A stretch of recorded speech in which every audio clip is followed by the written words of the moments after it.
It's not the AI that's going to take your job. It's someone who knows how to use it.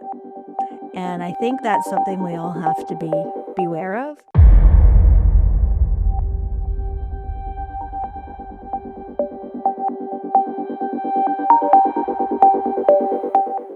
My guest today is a leader who oversees all aspects of information technology, including strategy, architecture, infrastructure, development, and applications at Sun Life.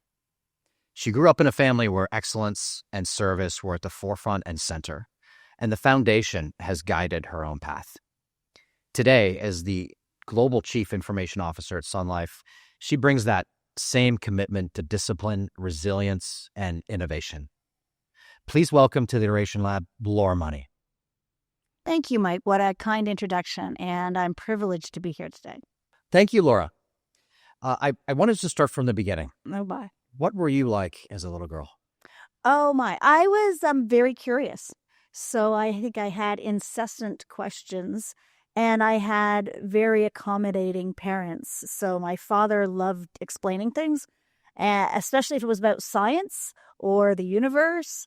And so we would spend lots of time talking in the car, I remember, but also just playing and exploring. We lived with a ravine in the background, and one of our favorite things was to go into the ravine and just explore and see what we could find. I think my most consistent phrase when I was growing up was, "What else haven't you told me, Daddy?" So you've trained as an engineer. What first drew you to business rather than pursuing a career in engineering? Well, that's a really great question. So when I was in engineering, I actually started out in a program at University of Toronto called Engineering Science, which was very theoretical. I wanted to get into engineering science because at the time in Canada, it was the hardest program to get into. It was a very challenging program, and I was passing. But I realized that all the graduates from engineering science went into research. Now, my father was a medical researcher, and I understood a little bit about what that involved. But I realized that I actually enjoyed the people aspect of science better and how it applied to humans overall or people. And so I went into industrial engineering because it really had the application of engineering to humans. There was a lot of process re-engineering, there was a lot of business aspects, and there was a lot of human factors engineering. In fact, that's always fascinated me, is how do people use technology? And so that exposure in industrial engineering made me realize that the application of technology in business was something that I really wanted to explore. I actually was accepted into a master's program to do what was called at the time human factors engineering, or now might be called design engineering. But I decided, because it was at a time when there was a big recession, when I actually got a job right out of university, I decided I should go get some work experience before going back to do the master's. And that's what I had intended, was to go back and do a master's in human factors engineering. In fact, I went back 5 years later and did an MBA because I realized that the application of technology to business was just so fascinating. I love the insight. So how did your engineering background influence you to solve today's problems? Do you still think like an engineer? I think I do think like an engineer. I break down problems into their component parts and try to understand what is the root cause, and also try to then formulate solutions that don't just deal with each symptom or each problem, but then synthesize it back up to an overall problem. One of the things that industrial engineering and human factors engineering in particular really stress is what's the impact on humans. And so that change management aspect I find is so important.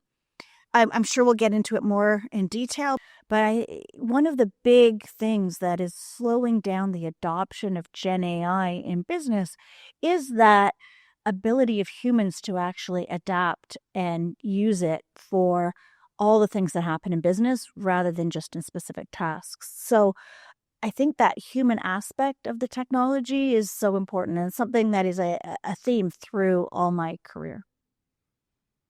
So you are spot on the money in terms of having the understanding of change management That's a and pun. design. Earlier in the career, you made the transition from consulting to financial services. Hmm. How did you find that transition? I'll tell you, when I was in consulting, I did like some of the variety, and I did get exposure to many, many industries. One of the reasons why I picked financial services when I wanted to move from consulting into industry was because if you actually, at the time, and I'm sure it's still true, at the time, if you looked at it, the technology spend in financial services companies was greater as a percentage of cost base than any other industry. And I wanted to be where there was the ability to make bigger change.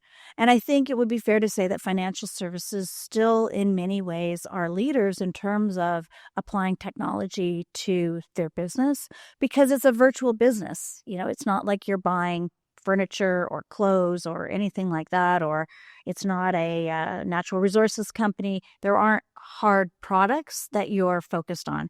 Everything you are focused on is essentially a virtual product. And so there's even more room now to apply technology to financial services than there ever has been. I think the other interesting aspect about financial services, again, is the need to educate end consumers around the products. And it's probably something we could all do a much better job of. But when you think about Gen AI and applying Gen AI, it's a big opportunity for us not to just make efficiencies within the business, but also for consumers to learn more about financial services and just be much more educated, because it's not that difficult for a consumer now to use any of the large language models that are available publicly and to really get insights rather than just an old-time search. And that education is something that I don't think we've yet got our heads around in financial services, is how do the newer technologies actually change consumer behavior? Great question. So you're constantly on the lookout for a bigger sandbox with more of an ability to create, to iterate, to explore what's different. Yeah, absolutely. And see the tangible outputs. Like for me, one of the things that is most satisfying is seeing the result and the outcomes of what we did.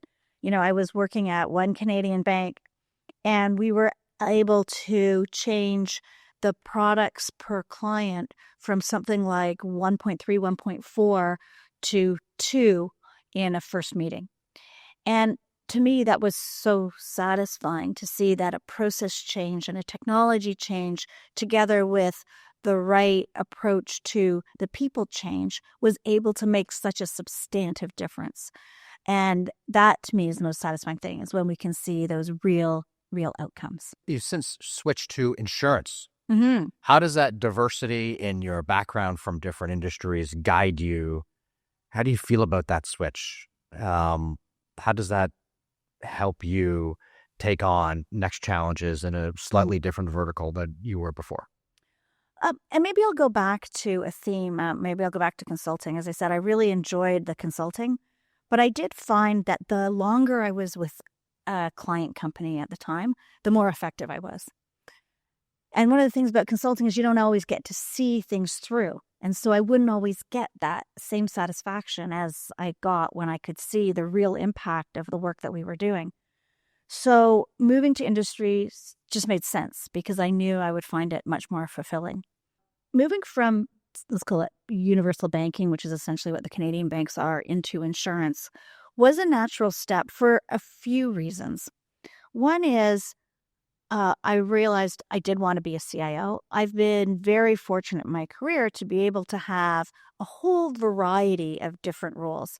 So I probably have had every role that you could possibly have in technology, whether it's infrastructure, whether it was strategy, whether it was application development, whether it was large program delivery.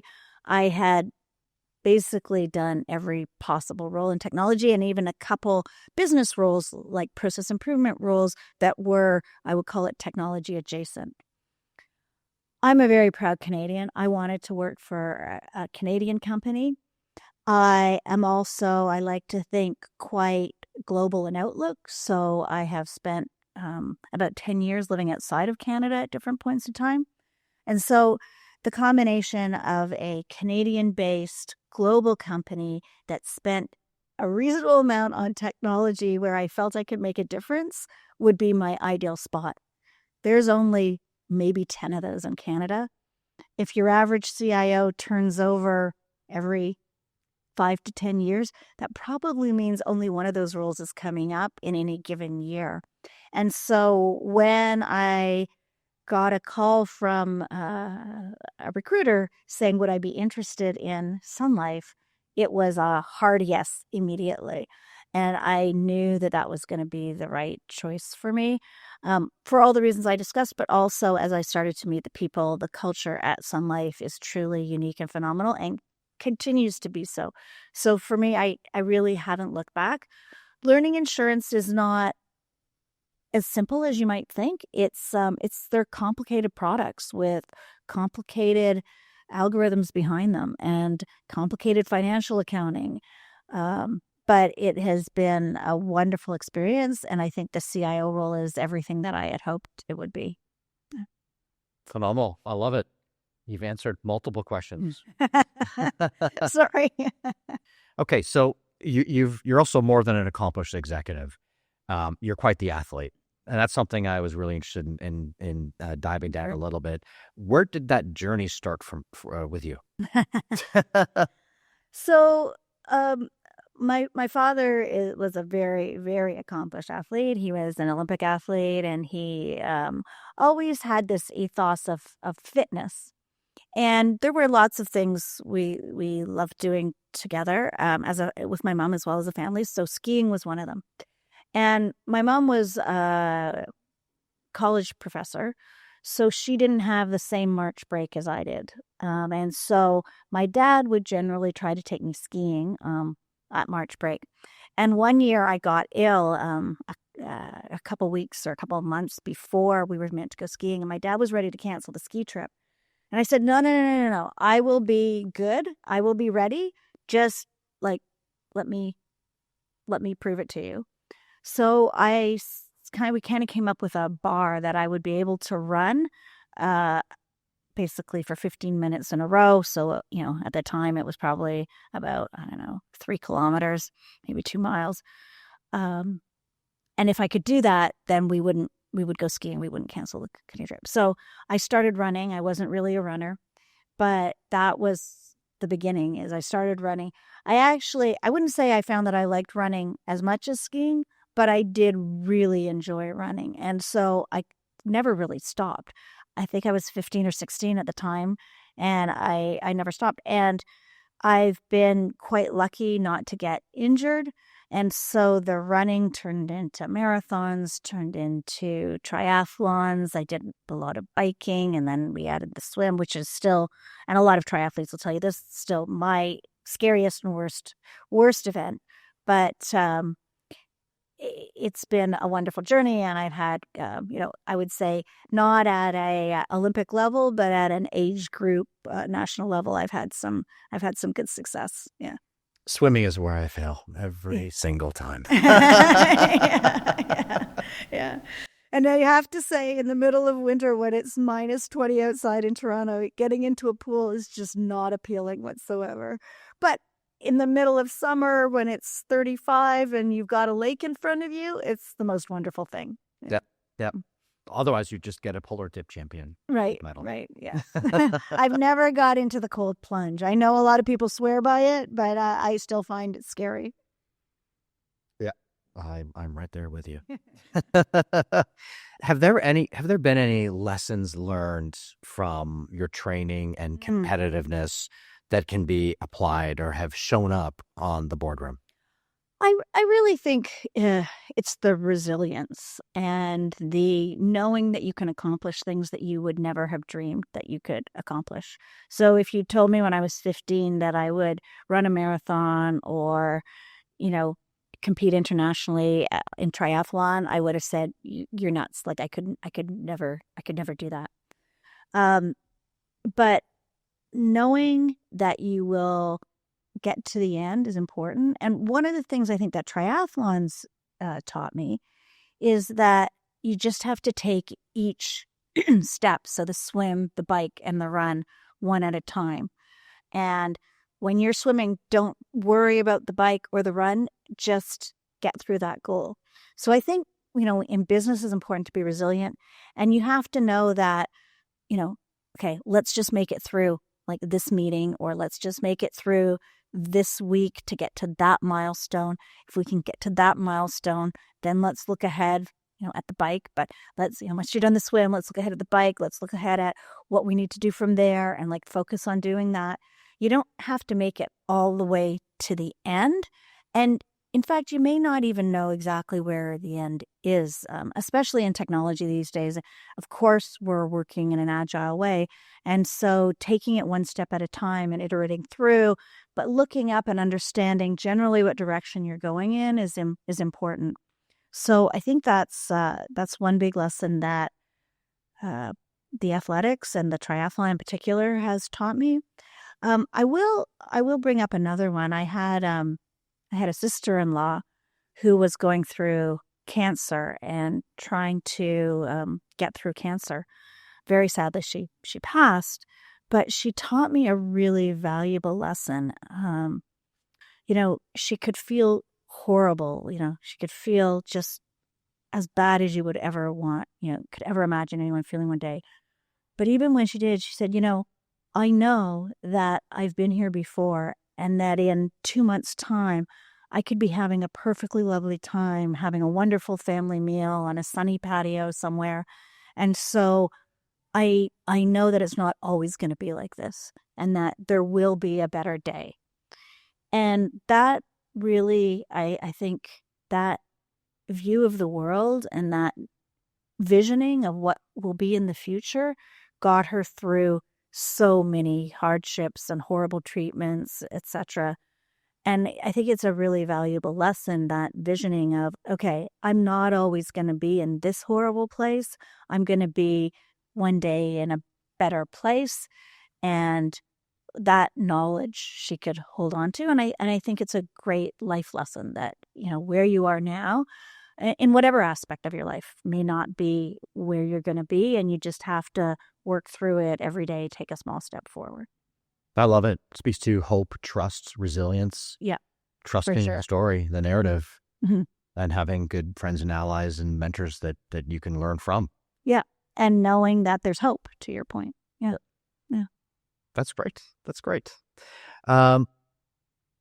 So do you think you'd be a different leader if you didn't have triathlons in your life? For sure. I don't think I would have the same level of resilience. There's the training that gets me out virtually every day. I had a 12-day workout every day, and today I think was the 13th day, and I just couldn't make it work this morning. I had a late meeting last night, and I had to be in the office early this morning, and I just couldn't make it work this morning. But I would say probably 13 out of 14 days I do manage a workout. And I think for me, it's not just about the physical health. That also gives me a mental health boost. It's meditative. So when I'm working out on my own, I do get into a meditative state that really frees my mind. And so that is just as important, if not more important, than the physical benefits that also give you an amazing amount of resilience. So I've heard that over and over and over again. It does clear your mind. It clears mine, and that's one of the hardest things to do on this planet. Yeah, for sure. And is that running or more exercising? It's running, and biking does the same thing, and swimming too as well. Even though I'm probably not as diligent on the swimming as I might be, other than in the summer, I do enjoy it much more in the summer than in the winter in a pool, for sure. But I know you're involved in athletics as well, so I think that focus on it too just means that everything else sort of drops away. I don't know if you find that. If I did not have an external element to channel the good, the bad, the ugly, to have focus so you can think differently. Mm-hmm. It's like driving a car on the way home. I start thinking about other things that I neglect and push down. So stuff bubbles to the surface. And I think once you think about stuff over and over again, you do bring up a different perspective. You never want to make a decision the day of, in the heated moment, and not think about other things or other influences, either that you're thinking of or from other mentors or sponsors that are in your sphere of influence. So I'm squash, I'm flying, Right. I love portaging. I purposely pick things that push me hard so that I'm in my zone and I can leave everything out. My favorite is portaging, where I can turn off the button and no one can find me, and I'm gone for 7 days traversing 50 kilometers of trek all over Algonquin Park, and just come out of it dirty and broken, but feeling great. Yeah. So I love tripping as well. And we have a cottage very near Algonquin. So absolutely. I generally like to go with my husband because he's a little bit more adept with the canoe, but just going and losing yourself in the wilderness is so important. Our cottage is close enough to Algonquin that we can do a couple quick little portages out of our lake and get up to some pretty desolate areas that actually are just adjacent Like to dividing Algonquin. lake? We go up to the Big East River, which flows into Algonquin, and just getting away. There's nobody there. It's pretty phenomenal. Yeah, and even if we go for the afternoon and just enjoy being lost, just nobody around, just you and the hawks and the otters and turtles. I cancel all of my psychiatry sessions for months to come for that 1 week Right. in Algonquin. Yeah.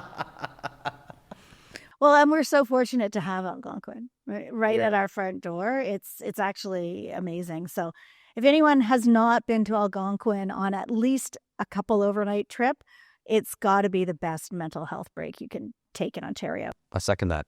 So, out of curiosity, just going back to some of the sports things, what's the hardest thing about a triathlon? Um, I find the longer distance is harder. And for me, a half 70.3 Ironman is the longest distance I've done. But for me, when you're doing that kind of distance, knowing that you're going to be in pain for over 6 hours is is hard. And I have to admit that there has been one race. So I have decided that today is not the day that I can do that mentally. I'm not ready for 6 hours of pain. And that it's hard to sort of say, okay, it's not my day, because usually I want to go and make it happen. But I think that's also an important lesson to realize some days, and that happens in the business world too, it's not your day. Harder to cancel a big board meeting or something. You can't really do that. But maybe you approach the board meeting differently if you know that it's just not your day to day for whatever reason. Maybe there's other things going on in your life. Maybe you just slept badly. Maybe, who knows. But I think it's important to understand that you can't be perfect or even excellent every day. You can only be as good as you can be that day. And so it's kind of going for the best result possible rather than the best possible result. I could not have agreed more. Yeah. I think in today's world, with everything looking perfect online and everyone talking about their successes, not a lot of people talk about their failure. Yeah. Embracing yourself and what you know you're good at and capable of. You want to do baby steps, not to the point where you put yourself in an area where you have to plunge in a very bad space. So it's good to hear that leaders from all walks of life have the same kind of understanding about how to approach life and a problem. Don't lean all in if you are not in that mental space. Leverage friends, colleagues, connections, or your personal understanding to try to overcome what's on the table. Mm-hmm. Exactly. And know that it might not be the best possible thing that day, but you're going to do your best for where you are. That's cool. I really like that. You've remained close with some of your alumni at U of T. Were there any professors or classmates that you feel have made an impact on you early on? I think in terms of the people that I've stayed in touch with, it's almost more from high school that I've stayed in touch with people. Um, There were definitely high school teachers who encouraged me in a way that I'm not sure I would have got. I really enjoyed my high school years, and I've stayed very close to many of my classmates and some of the teachers who are obviously, given my age, not all of them are still around.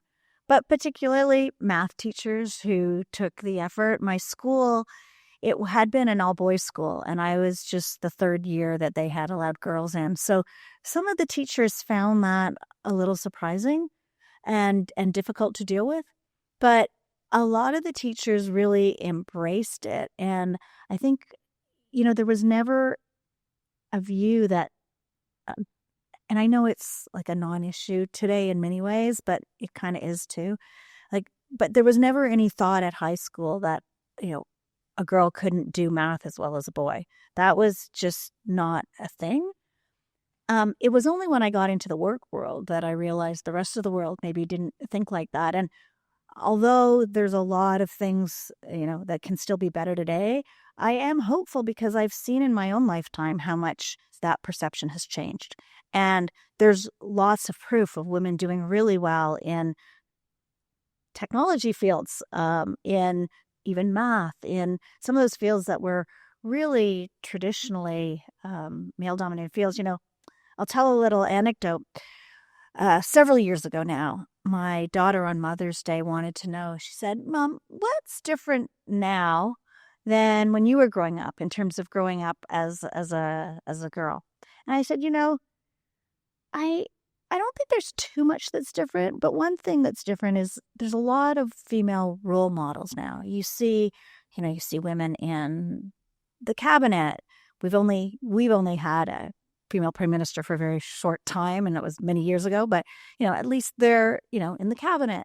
You see them as great artists. You see them making films. You see them as CEOs even sometimes. You certainly see them at the next level down at the C-suite. I said, when I was growing up, I would look around and there weren't women doing those things. And so I think one of the biggest changes is there's actually role models. And I think that that's really important because people need to be able to see themselves in those positions. I said, but why don't you ask your grandmother? Because maybe things have changed more from her. So we went to brunch. It was Mother's Day. And she asked my mom, Grandma, what's changed? So my mom told the story that I hadn't heard up until that point. When she went to high school in Quebec, in northern Quebec, and in grade 12, I think it was the last year of high school, she went into a physics class the first day, and the teacher told her to get out, that girls couldn't learn physics, which is pretty phenomenal. And I had no idea that my mother would have experienced something like that in Canada, a seemingly fairly liberal country, I think even then. So if you think about that from the time my mother was told to get out of her physics class, and she's a very bright woman. She's gone on and she was a professor. She was a nursing professor. She got a PhD. She could have done the physics, believe me. And to me pointing out the role models it'll be interesting to see what my daughter has to say to her daughter. I suspect it'll be just the acceptance of diversity in a more profound way than certainly I grew up with, is one of the things that I'm sure she'll be able to talk about. But I will be interested to see how she would reply to the same question when her daughter's about 10 years old. More progressive. Yeah, I hope so. Thank you. On top of everything else, you're also an honorary colonel in the Royal Canadian Air Force 400 Tactical Helicopter Squadron. Mm-hmm. That's near and dear to my heart because I take up flying, and my dream is to fly a helicopter. Awesome. Your father, Dr. Ken Money, an incredibly accomplished individual in his own right, Canadian. He played a role and a big role in Canada. What was it like growing up in that environment? And how did he influence you to commit to service? It's it's a great question. Of course, your dad is just your dad. You don't think that he's like some great person. He's just your dad. I will say he had this wonderful ability to make you feel heard and to really take an interest. So he passed a couple years ago. At his we had a celebration of life. At his celebration of life, there were, a whole number of people, but I think the people that showed up that really struck me were the other kids on the street where I grew up. So there were probably like 4 or 5 that we would play with quite regularly, and my dad would come out and play with us. He was the only parent on the street who would play touch football or hide and seek in the ravine or whatever, like road hockey, whatever we were playing. And it was, and, and 3 of them actually showed up at his celebration of life. And to me, that he impacted 3 people because when they were children, he paid attention and was there and made them feel important. That was really profound. And he was one of Canada's first 6 astronauts. So there were astronauts there. There were people that he had served with in the Air Force. There were friends that he'd had for a long time. But to me, what was most touching maybe was that the kids that he played with from the street showed up for his celebration of life. I don't know how many people that would happen for. But coming back to the helicopter squadron, when my dad was he was part of 400 Squadron. When he was part of 400 Squadron, it was a search and rescue squadron. And so it was originally a jet squadron. So he flew the Sabre jets, but it quickly after the war, I guess, in the early 60s, they turned it into a search and rescue squadron. So when planes would go missing, they would get called out in the Toronto area. They would get called out. He actually was on 2 missions where they found survivors with downed planes. So that, when your dad comes home and says, I found a survivor from a plane crash today, and we were able to save them and save their lives. And if, they hadn't done what they'd done, no doubt they would have, perished because they were injured on plane in the middle of the Canadian wilderness. Like, you can understand that.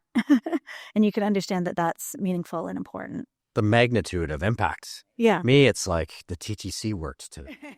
Right. Here, we're saving people's lives. Right? So I think that impacts you quite profoundly. And as a child, I remember like the couple times that happened, because there were lots of searches he would go on and they wouldn't find them. But the 2 where they did were really quite profound. So he really believed in that, and he was a very proud Canadian. The military, as it's been in the press a lot lately, Canada has underinvested in military for a long time, and I know the new government is committed to reestablishing the military as a credible deterrent force, right? That's the key thing. Nobody wants to go to war. No one intends to go to war, but nor can we. In order to be a country, we have to be able to at least have a credible defense. And so defense is a key pillar in a healthy economy, because you have to be a credible sovereign nation to even begin to have a healthy economy.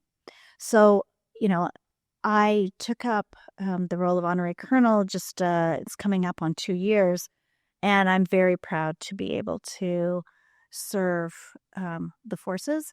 It is a role that is really about ensuring that Canadians understand and have some familiarity with people who are involved in the military.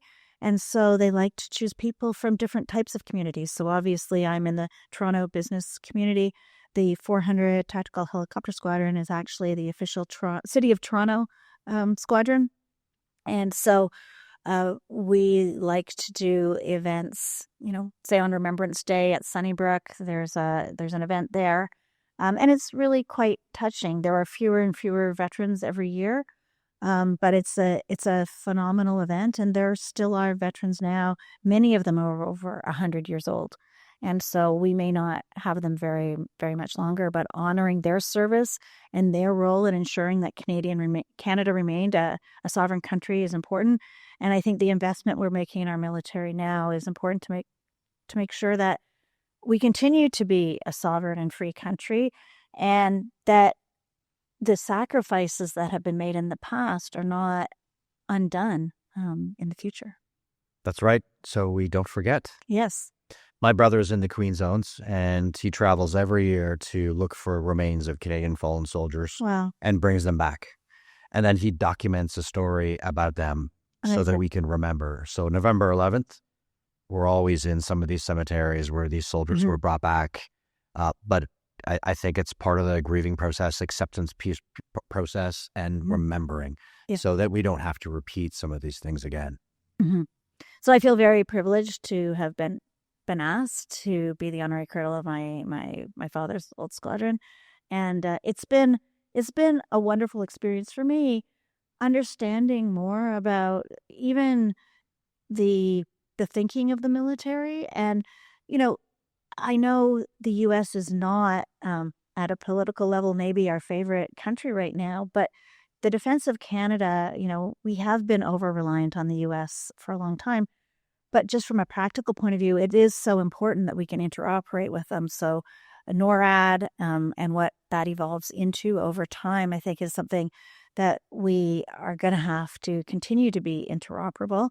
I'm pleased to say that, from what I hear from the folks in the military, the working relationship between the U.S. and Canadian forces are very strong. And in fact, the forces in the U.S. are looking for Canada to step up even more.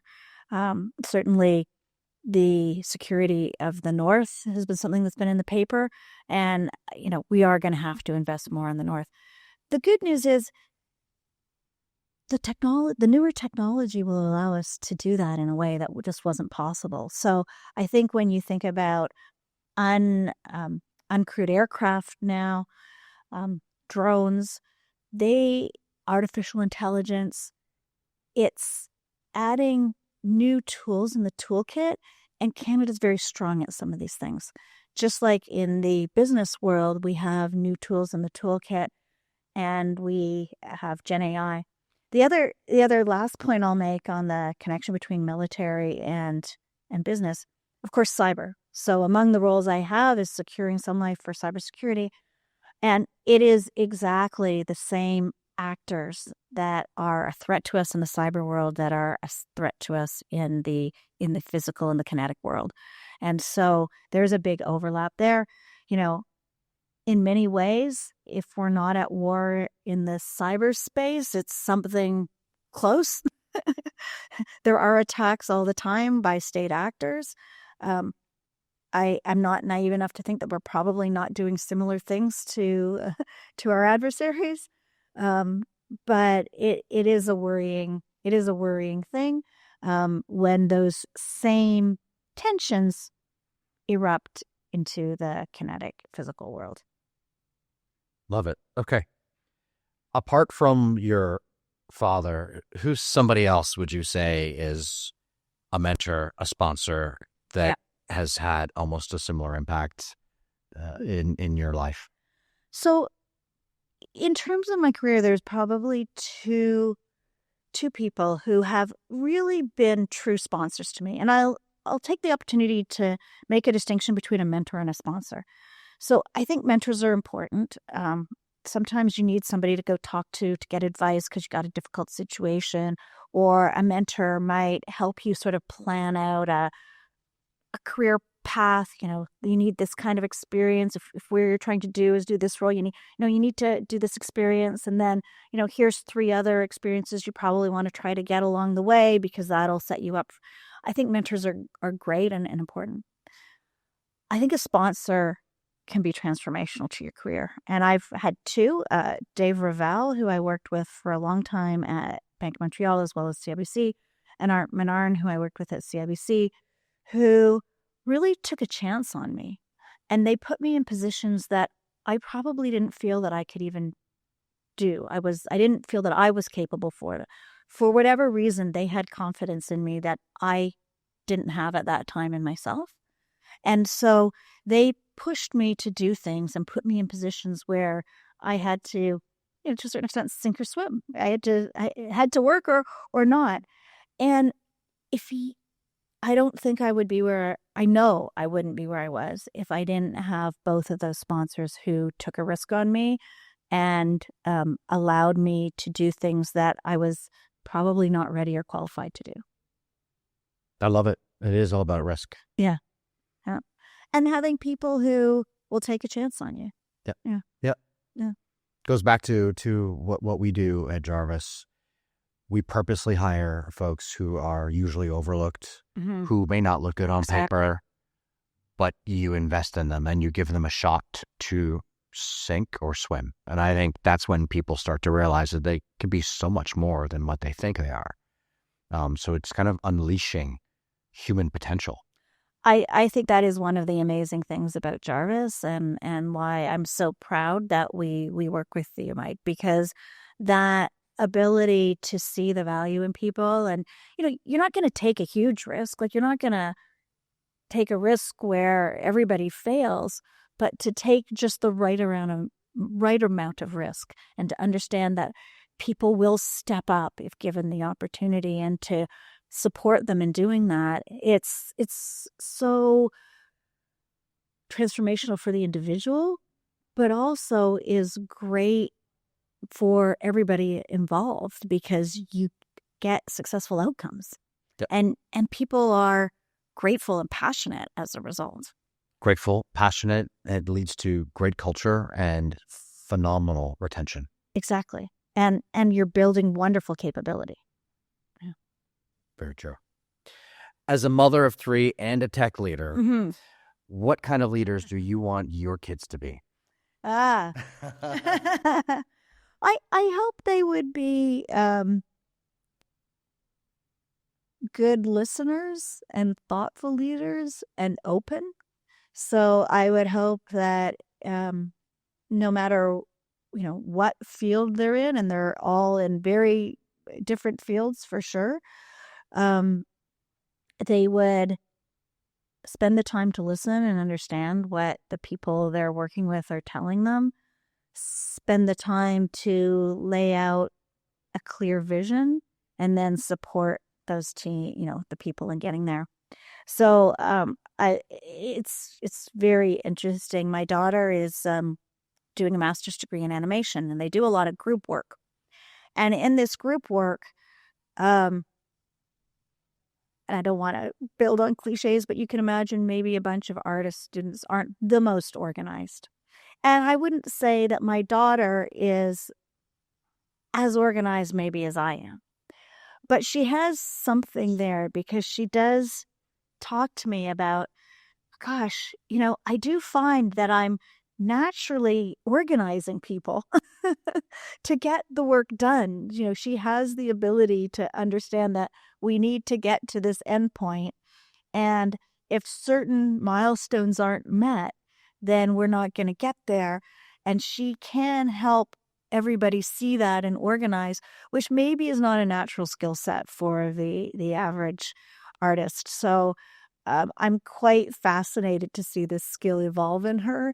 And she does want to be a director of animation film. And so I think it's great that she's learning that in school to help make sure that, deadlines are met and things are lined up. And at the same time, without trying to, she's balancing the creative aspect as well, which is something I don't necessarily have to deal with.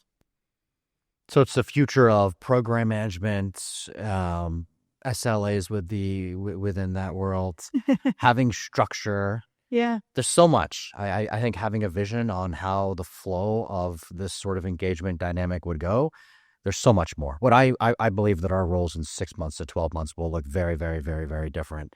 We did a hackathon here, and nobody coded. They're all vibe coding. Of course. And we had someone from Waterloo complete a program building the equivalent of Instagram, from the back end database to your phones to the swiping, the likes. It blew me away. We hired him right away. Yeah. It just goes to show how fast we're moving. Well, I think you make a really good point. I mean, I think a lot of people, and this is, if people have heard this phrase before, apologies, because I am shamelessly stealing it from something I read. But it's not the AI that's going to take your job. It's someone who knows how to use it. And I think that's something we all have to be beware of, that, the Gen AI is here. And so it behooves us all to really make sure that we're leveraging it.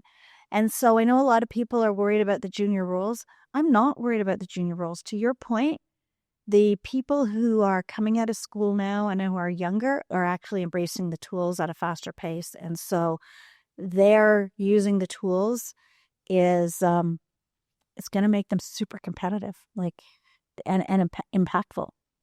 We've been talking about some big themes, pivotal moments in your journey. To switch gears, we're going to move on to a small little quick segment. It's Okay. Fork in the Road. It's a series. That's like fun. Rapid fire questions, no wrong answers. Just the first thing that comes to your mind. Okay. Are you ready? I'm ready. Okay. Early bird or night owl? Oh, early bird. Early bird. Early bird. Okay. Coffee or tea? Tea. Has it always been tea? It's not always, but ever since my first pregnancy, it's been tea. Okay. Mountains or ocean? Mountains.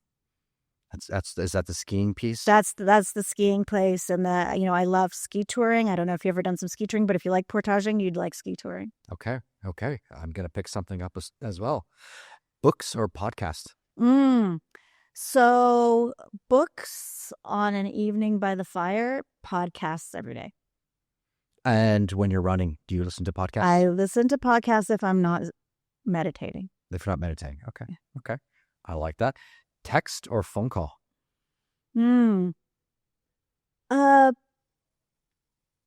Text for logistics, phone call for important people things. I couldn't agree more. Yeah. I hate it when you have one person who just texts absolutely everything, can never get a hold of them on the phone. Mm-hmm. I have issues with that. Maybe you need to go to Algonquin. I do. I'm getting the itch. Yeah. I'm getting the itch. It's 26 degrees this weekend. I might just pull the trigger. Oh, you might do that. Yeah. Fancy restaurants or food trucks? You know what? Food trucks 6 days a week, and then a fancy restaurant once on a Saturday night. I like that. So thanks for playing along. It's always fun to see how people answer these questions. Now let's bring it back to some deeper reflection. Have there ever been times where you felt in over your head, and how did you work through it? Yeah. So I could honestly feel over my head every day. There's always so much going on. I think it comes back to some of what we talked about before, like breaking the problem down and just knowing if you just keep going at it, you'll get there, as well as what we talked about visioning. Okay, this is pretty hard work at the moment, like a portage, but that when you get out, there's I don't know what your thing is, maybe a cold beer, maybe a jump in the lake if it's a warm day, whatever, maybe it's an ice cream at the portage store. I don't know if you've ever been there, but it's knowing that there's a something good at the end of it, and you can envisage that and just working through. I like the ice cream after the 7-day portage tour, but I'll eat food. Yeah. That's awesome. So thinking back on the pivots you've made in your career, do you ever reflect on the moments of self-doubt and during these transitions? How did you work through those? I talked a little bit about the sponsors versus the mentors. I think for many of the pivots, I've had a sponsor there who was ready to support me. And I think once you've done one or two of them, you sort of think, well, I got through that one, I'll get through this one. Or different areas of your life, well, I got through a marathon, I can get through this. So I think it's building yourself up as well as leaning on the people who you can. I mean, my husband has been hugely supportive of me through my whole career, and just knowing that he's always there and that no matter what, at the end of the day, he's gonna love me and be at home, and we're gonna be able to talk no matter what happens is really, really important. Yeah. I love that. Unity on all fronts. Yeah. Very, very important. So you're no stranger to dealing with crisis, especially after the COVID-19. I believe when you had just started at Sun Life, this was on the cusp of what's coming. So what's the hardest part of leading a team in times of uncertainty similar to what we're seeing today? So actually, I got to Sun Life just after COVID happened. So I think the real crisis was over. So that was probably, you know, April. It really was, or March, I think it was a real crisis. I didn't join Sun Life till June. So a lot of the immediate crises were averted, although it continued to be a difficult time, as Canadians will remember, for a couple years. We really didn't get out of it for a couple years. Um, Leading in times of uncertainty is harder. People over time feel burnt out. I think it does make it all the more important that you're true to your purpose and that you can set a vision.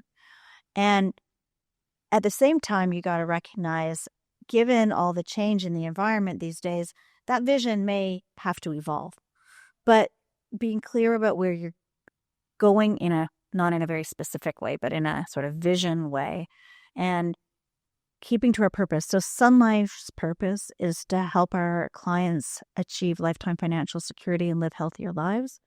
And it's something that really resonates with all our employees and is very important. Many people who come to Sun Life would say they've never been in a company that is more purpose-led or where it is lived every day.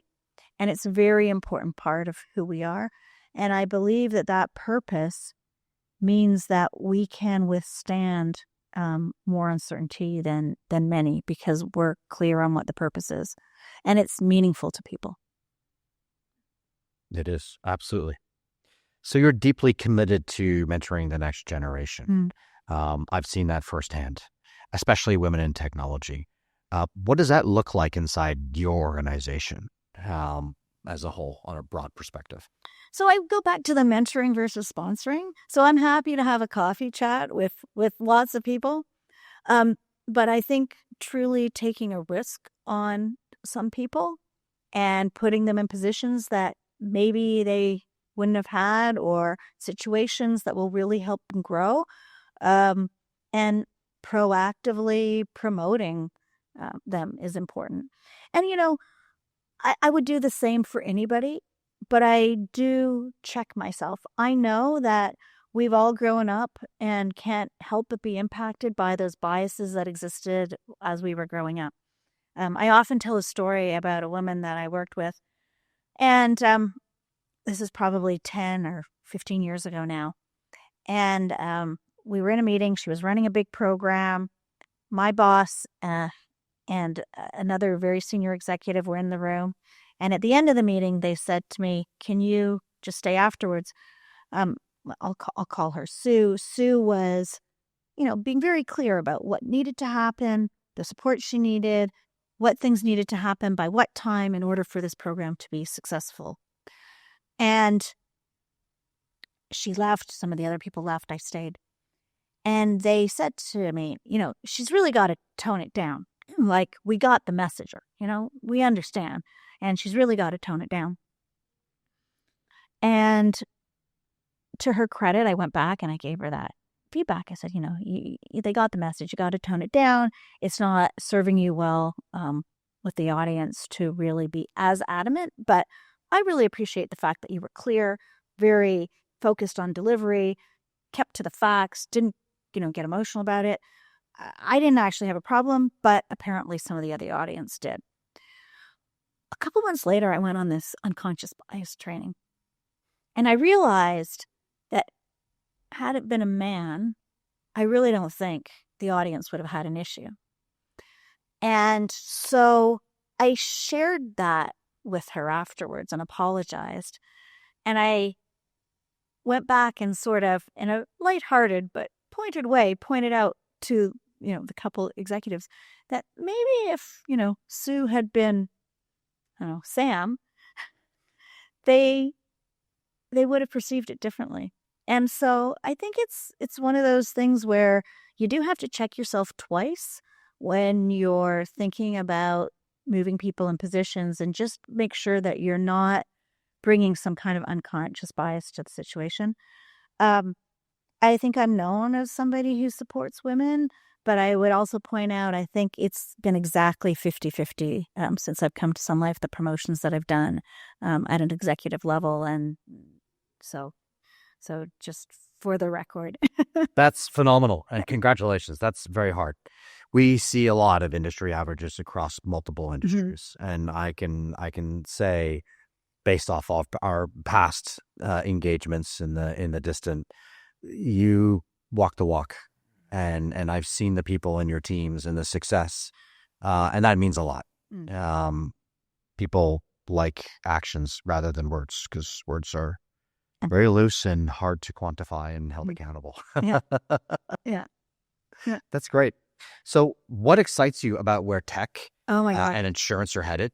And are there any trends or tools that you are personally championing? So I am excited about the impact I think that insurance companies can have, particularly in Canada, on health.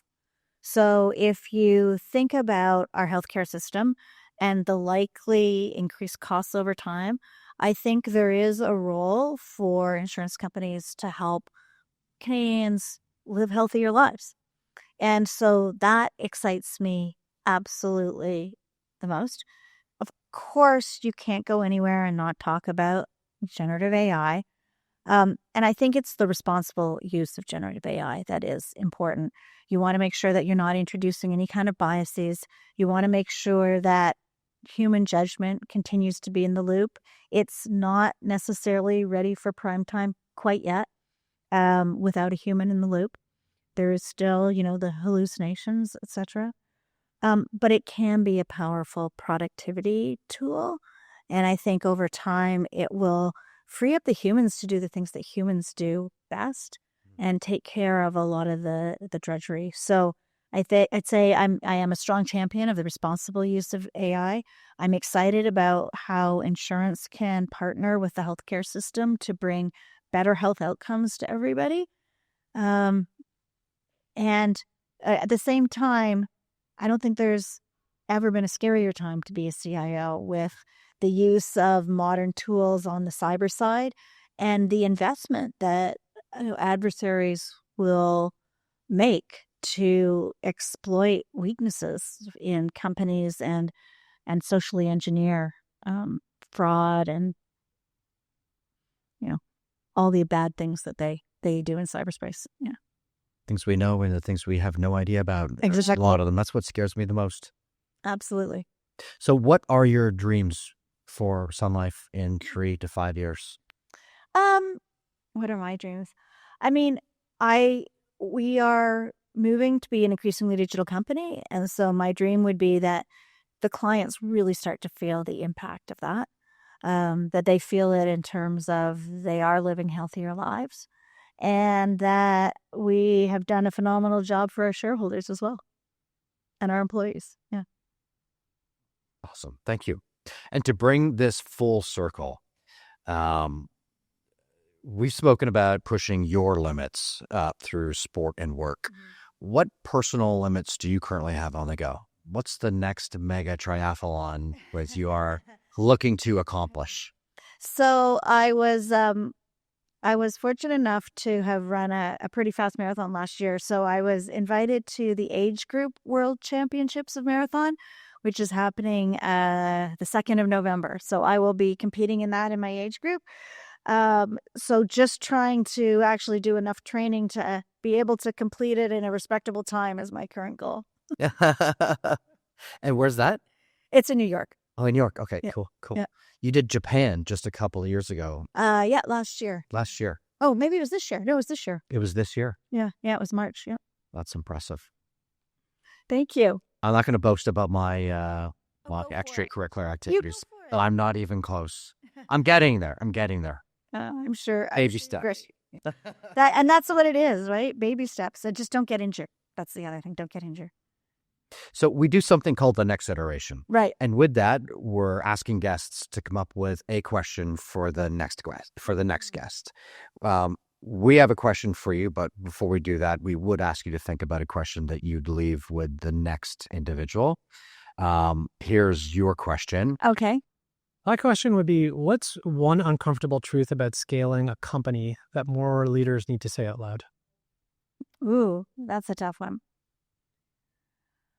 I think we have to be honest with the employees about how scaling will impact their jobs and understand what it means for the individuals, because scaling doesn't, it does not necessarily at all imply that people will lose their jobs, but it does imply that if you're going to apply automation, people have to change what they're doing, and the expectations of those roles change. So I think it's, people will have to change, and so being comfortable in any one job is just, it's just not realistic.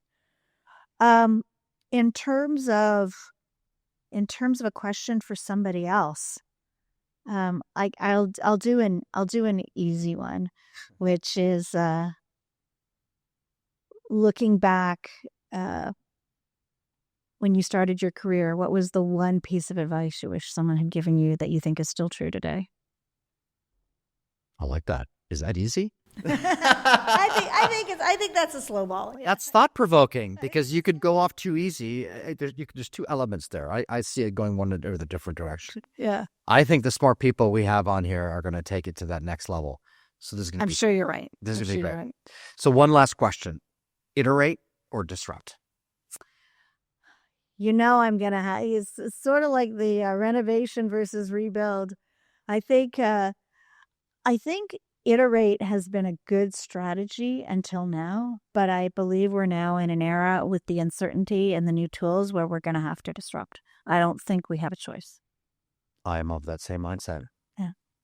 Thank you, Mike. It's been an absolute pleasure, and I've really enjoyed this, so thank you. This was fun. To our audience, thank you so much for joining us in the Iteration Lab. If you enjoyed today's conversation, don't forget to like, follow, subscribe, or share content so we can bring you more conversations just like this one. Until next time, keep moving the dial.